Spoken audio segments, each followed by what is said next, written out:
Baiklah, setiap minggu kita akan bersama dengan Dr. Fadlullah Suhaimi Abdul Malik, iaitu Pengerusi Suruhanjaya Komunikasi dan Multimedia Malaysia MCMC.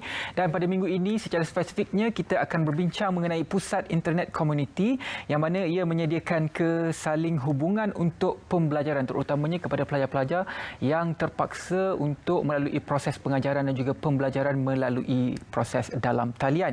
Jadi Dr. Fazul, apa khabar? Selamat datang ke Selamat Pagi Malaysia sekali lagi. Terima kasih. Jadi minggu ini kita diberi topik tentang Pusat Internet Komuniti. Dia sangat bertepatan dengan isu sekarang yang mana pelajar sekarang memerlukan capaian internet untuk proses pengajaran dan juga pembelajaran. Ada yang terkesan kerana internetnya kurang, tak tercapai dan sebagainya. Jadi bagaimana Pusat Internet Komuniti ini sebenarnya boleh menyelesaikan masalah mereka? Terima kasih, Tuan. Pusat Internet Komuniti ini bukan perkara baru. Ini ada perkara yang telah dibangunkan bertahun-tahun sebenarnya, tapi mungkin orang ramai tidak berapa mengetahui tentangnya. Biar saya memberi sedikit imbasan macam mana, apakah Pusat Internet Komuniti tersebut. Ialah satu bangunan yang dedicated. Di dalamnya terdapat 20 komputer, komputer meja, dan ianya ada sambungan talian jalur lebar sekurang-kurangnya 20 megabit per second.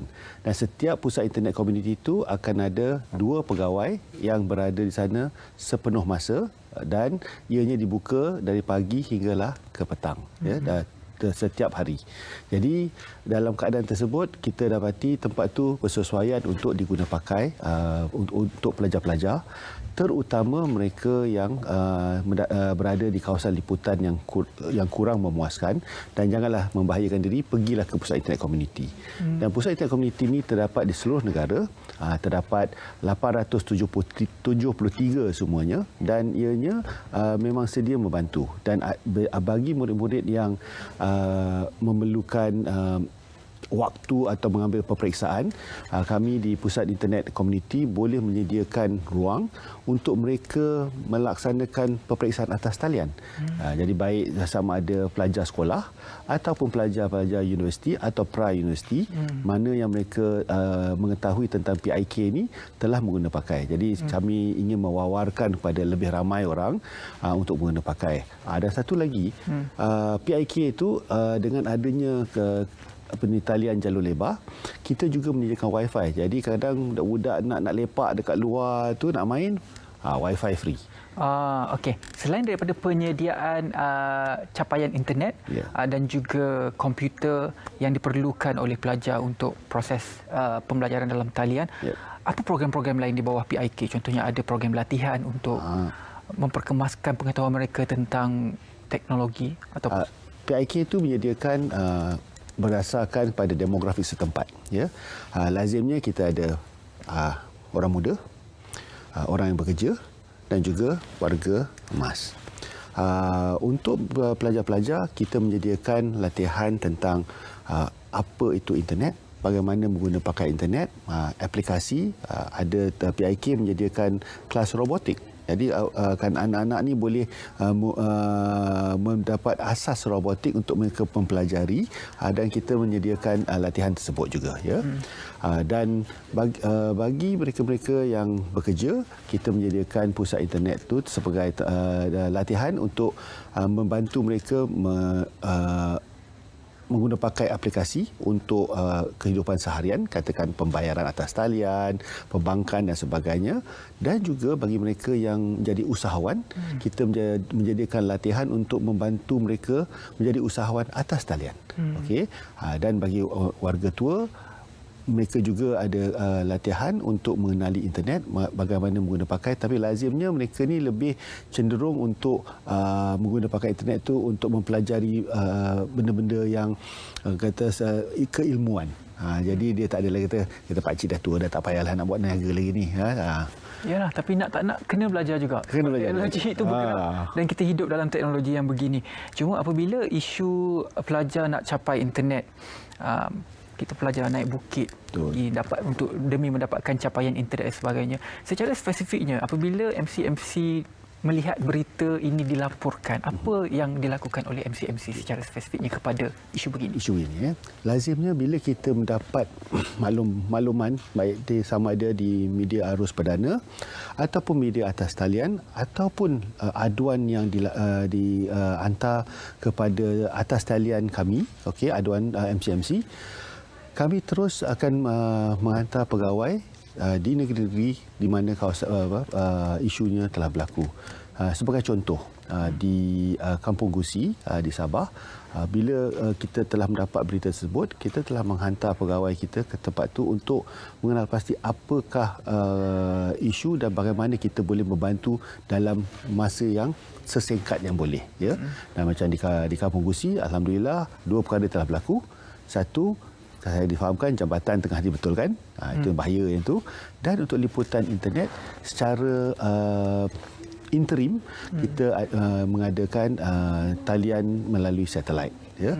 Tapi talian melalui satelit bukanlah satu kata perkhidmatan yang boleh berpanjangan sebab kos untuk pengguna adalah tinggi. Tapi dan kita telah pun merancang menyediakan menara di situ, tapi untuk menunggu menara itu naik, solusi interim iaitu pakai kesinambungan melalui teknologi internet satelit akan dilaksanakan. Dan juga macam di Bukit Petai di Kelantan, begitu juga kita bila yang pelajar telah naik ke atas bukit, dan di situ juga kita telah meminta pembekal perkhidmatan untuk mempercepatkan dan menyediakan solusi interim, dan alhamdulillah begitu juga tak silap saya sebelum hujung bulan ni maka pengguna boleh menggunakan pakai solusi interim sahaja. Jadi inisiatif jendela ini secara atas kertasnya akan mengambil masa beberapa tahun untuk dilengkapkan supaya capaian internet itu orang kata tidak akan ada isu lagi seperti mana tahun ini dan juga tahun sebelum ini. Jadi apabila keperluan internet pada zaman sekarang ini melintasi segalanya, sebab apa? Pergerakannya semua sekarang sudah pun berada di atas kehendak dalam talian. Jadi mampu ataupun tidak jendela itu dipercepatkan? Memang kita mempercepatkannya, ya.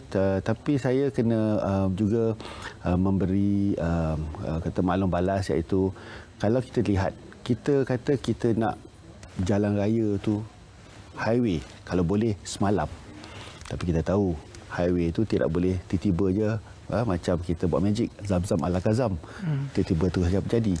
Begitu juga dengan internet, ya. Jadi memang kita ada perancangan, kita mempercepatkan pelaksanaannya, dan sebenarnya buat masa ni pelaksanaan telah pun bermula. Mungkin kita belum merasainya sebab jendela tu kita telah bermula pada bulan September.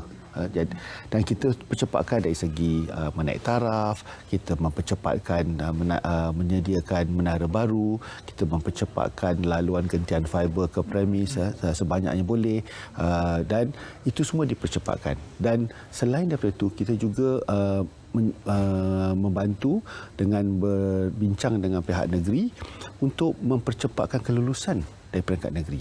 Sebab benda ni semua melalui kelulusan peringkat negeri.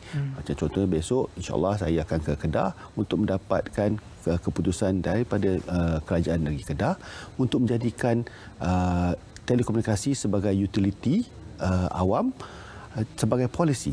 Jadi bila ianya berlaku, maka banyak proses-proses kelulusan itu akan berubah dan ia akan menjadi prioriti. Ya.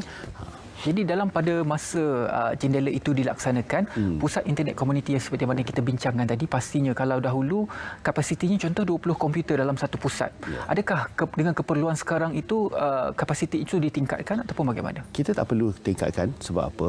Banyak daripada masyarakat kita sama ada mempunyai komputer riba sendiri atau mempunyai telefon sendiri, ya. Jadi dalam konteks tertentu kita boleh menggunakan pakai peranti untuk tugasan tertentu. Jadi tak semua tugasan tu mesti menggunakan pakai komputer meja. Ada akan menggunakan peranti handphone saja, ya. Jadi yang penting adalah kesinambungan dulu. Nombor 2, kawasan untuk bekerja. dan kawasan dan sekiranya perlu, kita boleh lagi dari masa ke masa menambah baik. Tapi buat masa ni kita lihat penggunaan komputer yang 20 yang ada tu membadai, sebab kita akan menggunakan secara berjadual. Jadi orang datang pergi.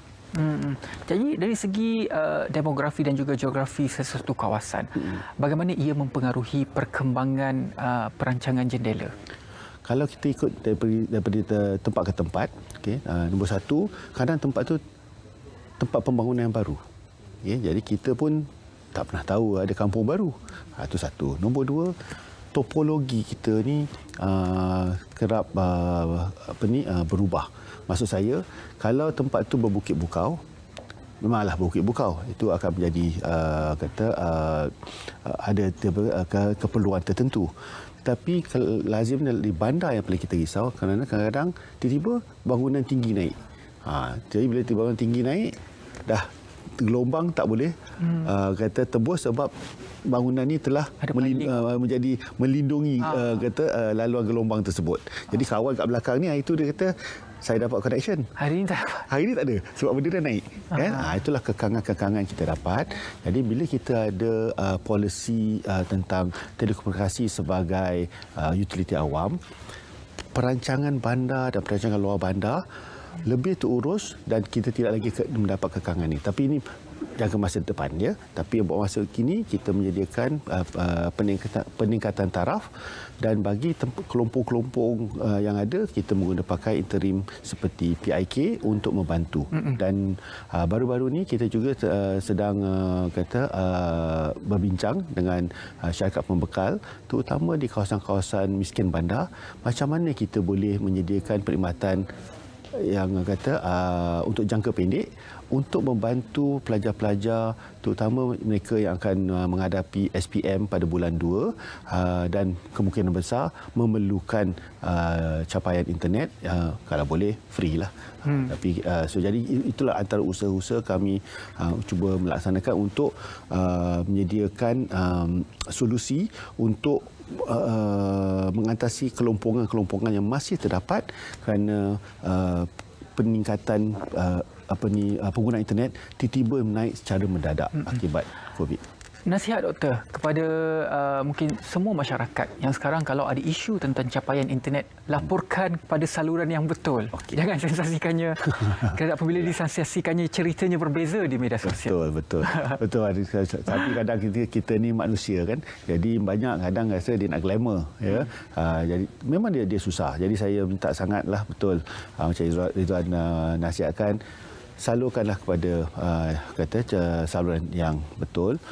Aduan di ke MCMC, layarlah ke mcmc.gov.my, klik aduan dan bagi itu, atau masuk Facebook kami, ke Twitter kami, ke Instagram kami, sebab setiap hari admin kami di MCMC akan mengambil semua itu dan kita akan maklumkan pegawai-pegawai di setiap negeri untuk pergi ke tempat untuk memeriksa apakah yang kita boleh laksanakan dalam masa terdekat, ya. Tapi bila saya kata masa terdekat, bukanlah hari ini komplain besok okey.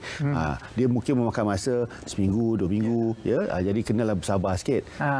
Bukan tak dibuat. Kadang-kadang orang datang, kita tak tahu orang tu datang reke tempat tu. Ya, itu dia penerangan daripada Dr. Fadlullah Suhaimi Abdul Malik, pengerusi MCMC, tentang apa yang perlu anda lakukan kalau anda mengalami masalah tentang internet, dan juga apa yang dilakukan oleh kerajaan sekarang demi memenuhi kehendak dan juga tuntutan keperluan teknologi kita sekarang, iaitu internet, untuk apa sahaja aktiviti kita. Terima kasih banyak-banyak kepada Dr. Fazlul.